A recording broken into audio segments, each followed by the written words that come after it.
one game away. Blow up. We're playing for something, man. We're playing for something. It's gotta mean something to you. It gotta mean something. Everything you got. Let's finish this. Do it, fellas. Let's go. Let's do it, fellas. Finish 2-3. 1, 2, 3. Finish. I can't even think about all of the shit I did to fit in. Past hard to watch like a fucking scary movie. I'm always happy to meet somebody that never knew me. Change for the better, hope niggas are living through me. I put it all on the wax so the people can know the true me. Hard to remain sane when the people you love the most is what's causing the damn pain. Y'all beef by the same thing, we ain't playing the same game. It's all for my family. She the girl of your fucking dreams, but to me she a plain Jane. You dipper and ball man, I dump when them calls came. This that higher level thinking. I'm the type to jump the fuck off of the shit before it's sinking. Not here for no new shit, my game slider boosted. Ain't I don't have to prove shit, Rockstar fight the fool shit. My movie, this the new script. I want a life with no bullshit, nigga. I know on these news clips, that's why I dap him and move quick. Won't be around when they move switch, won't be around when they lose clips, won't be around for they lose lips. Might be the reason they pull shit. Yeah.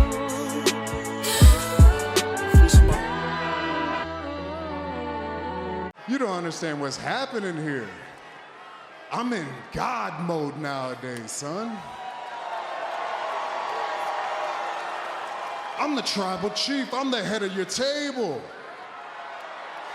I'm the provider around here, huh? I'm the greatest of this generation, no questions asked. I'm the greatest universal champion of all time, which makes me the greatest to ever do this. You know, before I get into the episode tonight, you know, I just want to say something. I want to speak on something that I am so very passionate about, you know, something that, you know, really I have a lot of passion for, okay? Because I talk about this at work all the time. Like, well, me and a lot of dudes at work just be talking about food. We a bunch of fat asses, bro. We just be talking about food all shit. But I want to speak on something that I'm very passionate about. Thanksgiving food have to be the worst holiday collection of food that exists. Point blank, period. Turkey, ham, stuffing, yams, casserole of any type, you know, all that shit trash. What you should be having at Thanksgiving is ribs, some type of beef ribs, some type of meatloaf, beef meatloaf, obviously, bro. You can't make meatloaf for some weird ass meat. Steaks, precisely, more so like marinated steaks that you can put into rice, eat with corn, mashed potatoes, with gravy, maybe some chunky garlic mashed potatoes, you know, some rolls. I know somebody saying, oh, bro, that's a bunch of starches. Bro, I ain't trying to hear none of that. Listen, and you can add all the other nonsense that you want to add, but as long as you got those things that I just named, then I'm going to be fine. You don't have none of those things that I just named, then I'm not coming to your Thanksgiving. I would never come to your Thanksgiving. I'm not eating at your Thanksgiving. If you still eating them same old Thanksgiving foods, bro, fuck you. That shit is disgusting. I had a conversation with my guys at work today. They think I'm a weirdo. I don't give a fuck. Thanksgiving food is disgusting. I don't like stuffing. I don't like cranberry sauce. I don't like gravy with fucking dry ass turkey. I don't like ham. Like, bruh, I don't know how y'all prepare for Thanksgiving every year with the same old nasty ass shit. I've really told them that too. I don't understand how every year y'all look forward to eating the same shit. Like, that's crazy to me. Y'all not making it too many different ways where it's you know, I wish I knew how to make dirty rice, bro. I was at a baby shower. I didn't even go to the baby shower. I had to set it up. I was paid to set up a baby shower to basically help set up this baby shower. But it was my cousin's baby shower, so when I came to like break it down and put everything up and take all the equipment and shit back, they had some dirty rice left over. They had a whole bunch of food left over. Bruh, I love dirty rice, so I put a whole bunch on a plate, right? Not really expecting that it was going to be good or nothing. Like, you know what I'm saying? I didn't really think it was going to taste special. So I didn't put as much as they was offering me, because they offered me the whole fucking pan of dirty rice to take home. But I was like, nah, I just take a plate, because I definitely didn't want to waste a whole bunch of rice that somebody else could have ate. 2 bites into that motherfucker, I was like, bro, why the fuck did I not take that whole pan of dirty rice, bro? Bro, that was some of the best dirty rice I'd ever had in my fucking life, bro. On Mom Nims, and I don't know who Nims is, like Adrian Broner said, bro, but bro, that was some of the best dirty. When I get rich, bro, the chef, one of the things I gotta pay for, like, I'm not buying cars and chains and all that bullshit. And if you somebody who want to get rich so you can buy that type of shit, bro, respect to you. I'm not telling you how to spend your money. But I have to have a chef who know how to make some bomb-ass dirty rice, bro. Dead ass, yo. I got to, because Bojangles just don't make good dirty rice no more. That shit always disgusting. It's always soggy. It's always mushy. It's always soupy. They can't never make good dirty rice no more. Like, bro, I get me a chef, bro, that motherfucker gonna be making me the same. Like, he ain't really gonna be making me the same things. He just gonna be making me a collection of foods. Like, one of the things that people hate about me at work, well, they don't hate it about me, but they just find so funny is I don't eat vegetables. And I do eat certain vegetables, but I don't eat vegetables, bro. I hate vegetables. Like, I had to eat vegetables growing up, bro. I'm not eating vegetables now as a grown-ass man. Maybe one day in a different, I'm not going to say in a different life, bro, but maybe one day, you know, possibly. I can't see it. My chef gonna be like, yo, this motherfucker don't never be having me make him no vegetables. That motherfucker always want mashed potatoes. You damn right, bro. I love mashed potatoes like that motherfucker Eddie love butter toast, my guy. And I love butter toast too. That motherfucker gonna be making me hash browns. He gonna be making me garlic spicy hash browns with mashed potatoes, chunky mashed potato, garlic mashed potatoes. I don't really need no gravy on my mashed potatoes if it's buttery and garlic. You know what I'm saying? If you got somebody who know how to make great mashed potatoes, you don't never need gravy. But two, if I do put gravy on it, it's gonna be brown gravy, bro. I'm not putting that fucking white gravy and all that other ridiculous shit on it. It's gonna be brown gravy or no gravy because it don't need it. You know, you know what else I like? Shrimp fried rice, bro. I fuck some shrimp fried. Well, I just fuck some fried rice up, period, to be honest with you. I mean, you don't think I had no shrimp in it. I'm starting out to really fuck with shrimp fried rice, though, because the motherfuckers don't be cooking the shrimp all the way. But listen, bro, we not here to talk about all the different type of foods my fat ass indulge in. I'm just telling you right now that I'm passionate about y'all motherfuckers needing to switch it up for Thanksgiving, bro. Y'all starting new families, bro. Y'all, I see so many young people starting new families, and you starting to have your own families and you starting to have Thanksgivings with your own little new family. And why don't you create something new? Don't be bringing all that bullshit, same old to the table, bro. I understand if your moms or your grandma make something that's real good. Obviously, you can keep having that at the table. But I'm talking about like having the same old turkey, the same old ham, the same old yams, the same old casserole. You a hoe if you keep casserole at the table. But that's neither here nor there, bro. Y'all enjoy y'all Thanksgiving. I'm pretty sure we're going to get to that next week. But we are here yet again to talk about week 10, man. Hey, the first game. Oh, hold up. Where my pen at, bro? Hold up. It would appear I found it. So last episode we talked to, I'm going to go over the scores again. But last episode we talked about Dallas, Green Bay, Seattle, Tampa Bay, Minnesota, Buffalo. I didn't really dive into as much of Buffalo. I'm going to get to Buffalo. Don't worry. This episode I want to talk specifically, well, not really specifically. I just want to talk more about the Indianapolis, Las Vegas game. I also want to talk about the Detroit-Chicago game and the Chargers-49ers game. But with that being said, the games from Week 10, Chargers were Sunday Night Football game against the 49ers. They headed to San Fran to take on the 49ers. They lose 16-22. Seattle, Tampa Bay, in Munich, Seattle loses 16-21 to Tampa Bay. Minnesota headed to Buffalo to take on the Buffalo Bills. They win 33-30.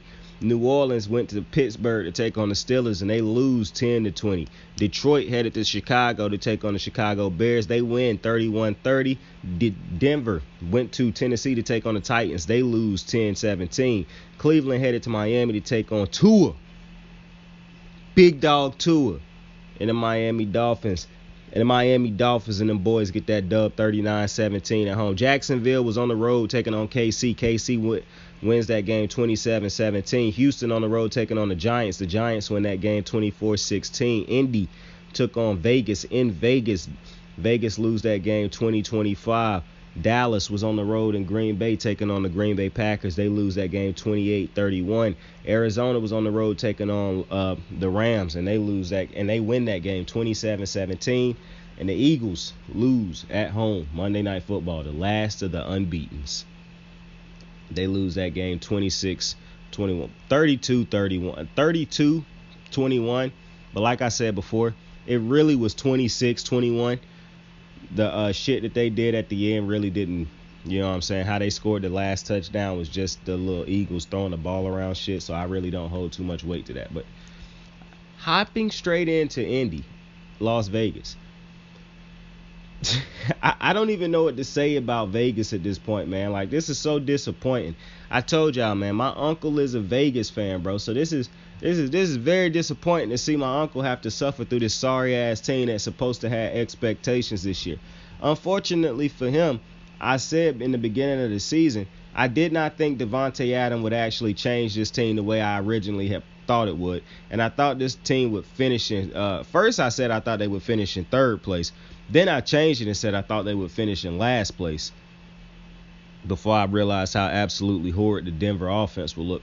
I still think this team might be a little bit better than Denver for the simple fact they can score with Devontae Adams. So that's what might make Denver a worse team. The difference, though, is Denver's defense is probably good enough to still beat or compete against Vegas. Plus, I mean, Vegas lose to teams who can't score all the time, so and they still like shit. The Colts struggle scoring, and they found ways to score against Vegas. So, you know what I'm saying? That really doesn't matter. But why is Vegas so bad? Like, why do the Vegas Raiders suck? You add Chandler Jones, you got Max Crosby, you bring in Devontae Adams, the best receiver in the NFL, which I just want to say, I done seen a lot of people's rankings the last couple weeks of top receivers, and Devontae Adams haven't been in the top 3. That is just absolute fucking foolish. Like, stupid. This dude's, the Raiders' record should not be equated to how good Devontae Adams is. Devontae Adams is a fucking stud. I was looking at the highlight. I saw the game, but I watched the highlights still because I didn't watch the whole game. So I rewatched some of the highlights from the game, just Devontae Adams. Yo, bro, y'all absolutely insane if y'all don't think Devontae Adams is still either the best receiver in football or at worst top 3. Because Devontae, bro, it's a lot. The thing that separates Devontae for me from a lot of different receivers is the fact that Devontae Adams is more like Travis Kelce than people realize. Not in a sense that like he play like Travis Kelce. Travis Kelce, what make him the best tight end to me is the fact that he knows how to get open. Like, he can make himself open when no other tight end can find a way to get open in certain coverages. Travis Kelce know how to get open. He gonna find a way to get open. He's just unbelievable at knowing how to get open in any type of coverage you give him. Devontae Adams is the same way. And I understand, but the difference is with these two and other dudes. Travis Kelce in big time clutch moments gonna find ways to get open. Where you like, bro, how could the defense let this dude get open in this key situation? That's Devontae Adams to me, bro. Like, to me, Devontae Adams teams losing is never. It's hard to put it on Devontae when you know how great he is when you just give him opportunities. Like, the dude is just a different type of. He can run routes great. He can catch great. He a hands receiver. He can go deep down the field. He can do intermediate routes. He can do short routes. He can do screen routes. Like, it's really nothing that this man cannot do. And I'm going to be honest with you. I said in the beginning of the season that I thought Justin Jefferson would establish himself this year as the best receiver in football. And he doing a damn great job. But the more and more I look at Devontae Adams, the more and more I'm like, yo, he might still be the best receiver in football.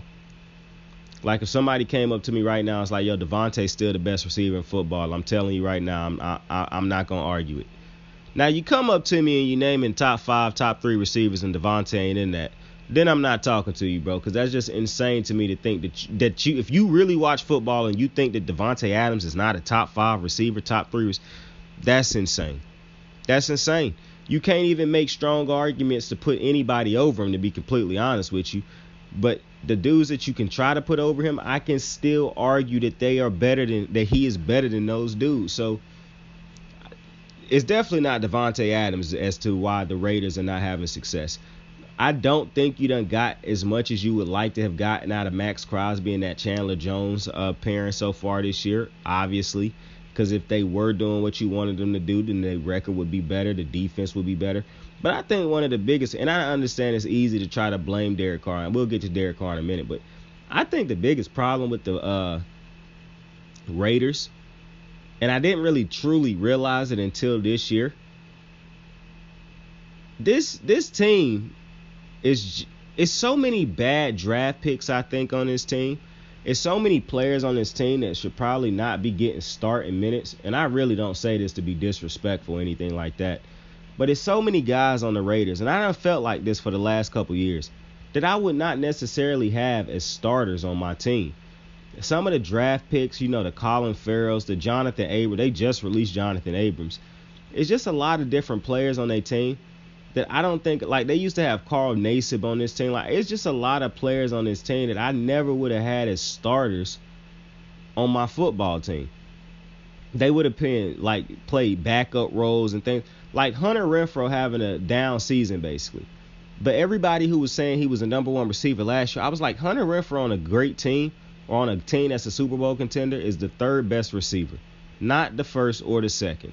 He is the third best receiver playing like a number one on this team because of some weird obsession that the Raiders have with playing with dudes who not truly as great as the usage would tell you that they are for this Raiders team. Like, example, they haven't went out and got a decent backup to Darren Waller since Darren Waller broke out, which is why they never truly have tight end replacements when Darren Waller go down the last 2-3 years. I like Foster Moreau. Foster Moreau is not a backup tight end that you should. He's not the tight end that you want to be relying on when your main tight end go down. But they don't really invest in good backups. And John Gruden made a lot of weird signings and a lot of weird. I just don't think it's a good the roster don't really make sense. It's like, what's the philosophy on defense? Well, we can't really tell you because we'll say it's the pass rush because the only thing that really makes sense is the two outside linebackers or the two pass rushers that we have in Chandler Jones and Max Crosby. But outside of that, the cornerbacks really not that great, so we can't say the safeties ain't that great, so we can't really say that this secondary is like built on its secondary. Linebackers not really that great. We keep picking up linebackers from the street. Like we had LaMarcus Joyner at one year. We had Littleton, I believe it was at one point. Like we keep picking up these linebackers. Malcolm Smith was over there at one point in time, I believe. Like they signed Vontaze Burfict at one point in time. Like it's so many bad signings and so many bad draft picks, I think, that's piling up, that's done put this the Raiders in the situation that they are in. And it's coming back to bite them now. Because as good as Derek Carr might be, and I do think he a little bit better than he might have been playing, than he's played so far this year. I just don't think this team is like last year Derek Carr showed you he was a leader of men, right? But being a leader of men don't necessarily, equate to being a great quarterback or something like that. And I do think they had a great year as far as like people played above probably their talent and whatnot. But it's hard to rely on that on a year-to-year basis.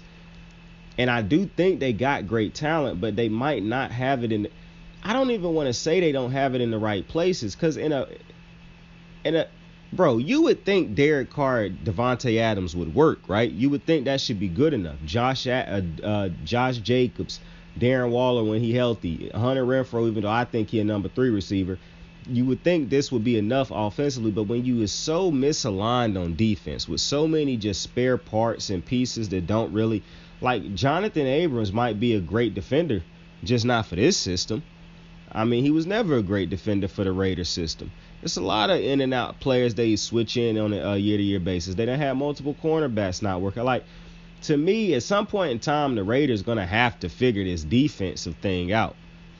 And then on top of that, I do think maybe, like, as much as I like Derek Carr, his inconsistencies is one of the reasons this team cannot get as far as it's going to ever. Now, for one, when you have a quarterback that's as inconsistent as times as Derek Carr has been throughout his career, and you match that with the fact that your defense really is not that great ever, then you're going to get the sporadic, ugly seasons that the Raiders give you, because Derek Carr's not trash.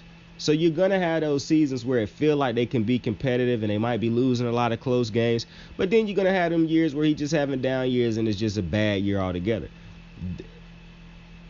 You would have thought Devontae Adams would have been able to change that, but I think it's so far gone right now for the Raiders. Like, I don't really know how you fix it. Like, I think this is a team that probably is in need of a full rebuild, to be completely. You know what's interesting? Devontae Adams wanted to go to Vegas for a number of reasons, but one of the big reasons was, he wasn't sure about the future quarterback in Green Bay. Green Bay long term might be in a better situation than the Raiders, but I cannot remember if the Raiders have their pick this year. If the Raiders have a first round pick this year, they can be bad enough to where none of the shit that I'm saying gonna matter, because they will probably take a quarterback with that first pick they get in the first round. They're not gonna get the first pick in the draft, but they'll probably get like a top 5 pick. If they get a top 5, top 3, top 4 pick, the Raiders are probably drafting a quarterback. So then this conversation would be null and void. But if the Raiders don't end up drafting high enough to get a quarterback, I don't really know how great you set up to be a Raider the next couple years if you Devontae Adams, because I'm going to be completely honest with you, man. When you letting the Colts go off on one on you, a team that's done struggled to score like they have all year, Jonathan Taylor looked like he Jonathan Taylor from last year on you. Matt Ryan then came back in. Jeff Saturday, the coach for the first time at an interim coming in, no coaching experience, beat you. Like, it's a lot of problems with that, bro. Like, that's a problem. We can't act like that's not a problem. So I think the Raiders' problems extend from just, I don't listen, and I'm not diving into no off the field, all the different off the field things that could be possibly going. I'm just talking about what I'm seeing from this team on the field. It's a defense that's just inconsistent as a motherfucker. The only consistency is that Max Crosby. I wouldn't even say that, because Max Crosby had a great year last year, but I wouldn't say, that all these other years has been anywhere near what he was last year. So with him being the only positive on your defense, really, nothing else on your defense really being anything near good the last couple years, your offense being inconsistent also, and then you have a Devontae, and I know people going to try to blame Devontae because he's making all the money. Devontae done already started earning that contract. He's going to earn every bit of it. Everything, the shit that Devontae can do is ridiculous. I'm going to just tell you right now, if you didn't have Devontae on this team, you would be losing worse than you already losing. I'm just telling you that right now. Devontae Adams is like guaranteeing you 14 points damn near a game when Derek Carr can get the ball to him. It just is what it is. The dude is unbelievable. There's nobody in the NFL that can guard this man. And I do think, listen, and I understand some people are like, well, different dudes drop catches, because it was a drop catch in the Raiders in that game against the Vegas. Derek Carr made a throw to a tight end on that last play of the drive, and dude dropped it. That's a tough catch regardless. And maybe if Derek Carr put it a little bit higher, the tight end able to high point that. But you worry about throwing it too high and not giving them a chance. But it's just so many different things you can point to as to why the Raiders is going through what they're going through right now. Like I said, I'm not shocked that they losing. I'm just shocked that I'm gonna be honest, none of this really shocked me, to be honest with you. I just didn't. I think what was shocking me is that I couldn't put into words why I felt truly that the Raiders wasn't going to be the team that some people thought they was going to be. But now that I'm seeing it, I can put into words now, okay, yes, this is why I figured the Raiders will be where they are at. Because, and ultimately, man, one of the biggest reasons I told you is when I'm looking at these quarterbacks on these teams, the quarterback to me that was the weakest link, and I don't mean that disrespectfully, it's just when you ranking the quarterbacks in that division, I'm not taking Derek Carr before I'm taking those other 3 quarterbacks. Now, obviously, this year Russell Wilson done struggled, but Justin Herbert done struggled also. But that was just my thoughts early in the season. But I don't know what happened with Vegas. I heard him talking about do you fire Josh McDaniels? I don't think they're gonna fire him after 1 year. He's not black, so they're not gonna do that to him. But listen, I didn't think Josh McDaniel was a good hire from the rip. I don't know who making the fucking decisions up there with the Vegas Raiders, because you hire John Gruden, you hire fucking Josh McDaniels. Like, I didn't think neither one of them two coaches was good hires, but whatever. The Chargers and the 49ers game was an interesting. Yo, it was a play. Which game was it? Was it this? It was this one. It was a play in this Chargers 49ers game where Justin Herbert was running, and he was a runner. He ended up getting hit. A dude got basically, this Greenlaw got ejected from the game for a hit on him. And I just cannot understand still, even with them explaining them dumbass rules, how that was an ejection, because the quarterback was a runner at that point in time. I done seen Lamar and other running quarterbacks get hit and not get that same call. So I do not understand how Justin Herbert was able to get that call just because he decided not to slide. Like, bro, some of these rules that they make for quarterbacks on the spot is just absolutely insane to me. Like, I done seen some egregious fucking roughing in the passer calls this year. I done seen some egregious and this call was one of the most egregious I done seen.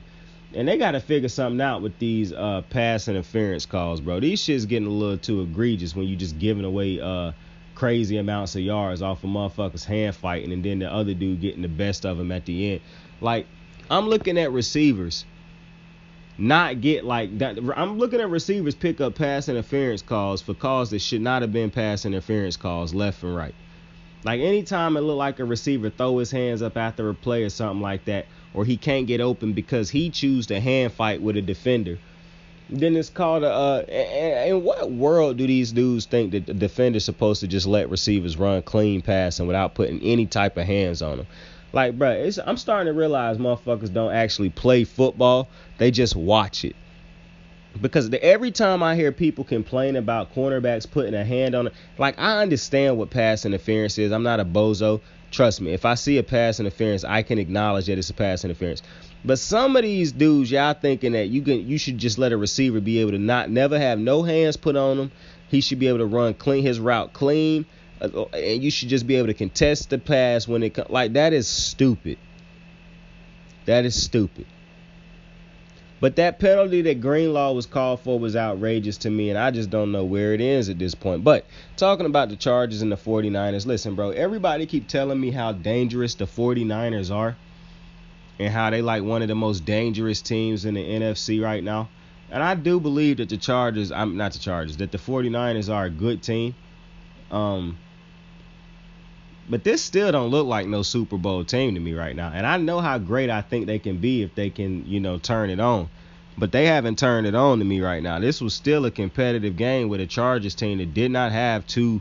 And I was people going to be like, oh, man, it's Justin Herbert. Bro, a good portion of this game was a lot of check downs and underneath throws and shit like that. So it wasn't really like Justin Herbert was putting on some, passing clinic. And the Chargers don't run the ball great, so I just think the 49ers, they going to have games where Jimmy Garoppolo go crazy and the offense is playing, peaking. Probably won't happen in the playoffs because that seemed to not happen when Jimmy G is under center for him. However, this game really didn't tell me much about either team, to be completely honest with you. I've already felt like the Chargers were an up and down team. I didn't see the hype of the Chargers going into this year like some people did. I think this is what you get from the Chargers on a year-to-year basis. Maybe this team is cursed at this point. Who knows? A team that got so much. And I'm not giving them the excuse of, oh, people hurt. People hurt for a lot of teams, bro. And teams still got to figure it out. But for some reason, because y'all like Justin Herbert, y'all hold him to a completely different standard. When everybody healthy and he able to put up crazy, gaudy numbers that most of the time don't even matter in the grand scheme of things as far as the wins and losses. Y'all go nuts. Y'all overrate him and all that. Soon as somebody get hurt, it's, oh, well, he don't really got no help. I said it before, but it's real funny who y'all choose to make excuses for and who y'all choose not to make excuses for. It's real funny. It's the same way I see how somebody will put up low stats in a game and still win, and y'all like, oh, well, he wasn't good. And then somebody y'all like put up low stats in the game, and it's, well, at least he helped contribute to winning. It's so very crazy to me, to be completely honest with you. But to me, the Chargers, they're second in their division. They seemingly are playing in a weak division. People thought this was going to be the best division in football this year. It is not. Two teams in the division is under 500 and look like two of the worst teams in football right now. The Chargers look like a middle of the pack team holding on by a thread, where the dam looked like it could break at any moment. And then you got the class of the division. Like I said at the beginning of the season, the team that was going to win the division, the Chiefs. And no team in this division looked like a threat to them to me. And listen, I like Justin Herbert. I think Justin Herbert a good quarterback. I just think we got to be careful when motherfuckers start to overrate quarterbacks just because they play with a lot of great talent around them and they good at getting that talent to football. You know what I'm saying? That's all I'm saying. That's all I'm saying. But next game I want to hop to. Hey, what game did I tell y'all? We was going to do Vegas, the Niners. Oh, actually, before I hop away from the Niners, Fred Warner is a stud. Like, this I don't know who I said I thought the best middle linebacker in the league was. I think I said it was for, boy, try that mouth full of shit. I think I said the best one in the league was Fred Warner, but if I didn't, he definitely the best middle linebacker in the league. I don't know how the 49ers keep getting these studs, dog. I really don't know how they keep getting these motherfuckers. But matter of fact, staying in the division, I don't know what the other team I said we was going to talk about, but we talking about the Denver game. Russell Wilson got hit 18 times in this game, I believe. The stat was. That's just unacceptable. And not only is it unacceptable, I can't even put all of it on that atrocious offensive line. And it is a bad offensive line. But when you got a line that's as bad as what Russ got, it really just is never going to help when you is as bad with your pocket awareness as Russell Wilson. I see this motherfucker have some of the worst pocket awareness I done seen in my lifetime. The walking backwards in the sacks, being fast but not willing to run forward enough to get out of certain situations. I see different quarterbacks who probably ain't got the athleticism Russ got escape multiple sacks all the time, or put themselves in position to move away from incoming sacks. It's like this motherfucker Russ don't see incoming sacks. He don't see potential sacks. He don't see blindside sacks.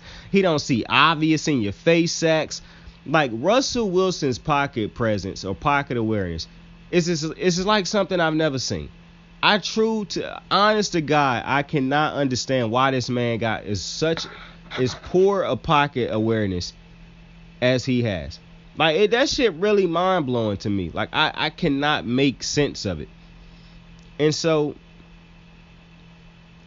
with that being said, the Denver Broncos still got to figure something out, because as bad as not to mention, when Russell Wilson's pocket awareness is as bad as it is, and he clearly showing you he not a motherfucker that's going to escape a sack. Like if you give him 10 opportunities to escape a sack, he probably only going to escape that bit 2 times, if that. That would tell me that it's even more of an incentive to put a good offensive line in front of him. Another thing with this Denver team, this offensive weapons are not looking like what we thought they would look like with Russell Wilson. Now, I don't know if that's Russ. I don't know if it's them. I don't know if it's both. But I know Nathaniel Hackett ain't helping shit. So, hey, it's about to be very interesting up there in Denver. But let me tell y'all something. Don't stop riding now. Don't stop riding now. Yeah, I was happy when Russ got traded over there. Don't stop riding now. Things can get better, my guy. This is the first year. It's the first year. I'm here to tell you right now, bro. This season right here, this a fluke. If Russ come out here and have a bad season again next year, you got me. Maybe Russ ain't got it no more. But, bro, every quarterback is allowed to have, like, bro, y'all literally let some quarterbacks get away with having mid-seasons every year. Dead ass. Y'all done let a couple quarterbacks get away with having mid-seasons and not being the catalyst for why they team win every year. And don't nobody say shit about it. But I ain't gonna speak on that. Yeah, I know the different type of quarterbacks we talk that can fit that scenario I'm talking about. And don't even get me started on Baker Mayfield. I still be hearing people say that Cleveland did him dirty, bro. insane, but we're not here to talk about scrub midfield. With that being said, though, I appreciate y'all for joining me on part 2 of Week 10 recap. Next episode, I know for a fact we're going to be talking about the Miami Dolphins and my guy Tua, Big Tua. I know for a fact we're going to be talking about Patrick McGoat. I know that for facts we're going to be talking about those two teams. So, with that being said, I appreciate y'all for joining me on another episode of Kicking It with Saint. Tell somebody you fuck with them. Tell somebody you love them. And Thanksgiving food traditions is disgusting. And I stand by that. Saint out. I got the moves like hot sauce. Lil' mama taking the top off. I'm laying down getting topped off. After this, she know she getting knocked off. I know she loving the money, so I keep on thumbing and thumbing. She say she horny when she taking shots, so I keep them coming and coming. Now I'm putting dick in her tummy. Scoop her up like I'm raking her something. You would think shawty red track, the way that she running and running. You getting dumber and dumber. You out here chasing the bone. After she finished from giving me dome, the Uber is taking her home. Tight.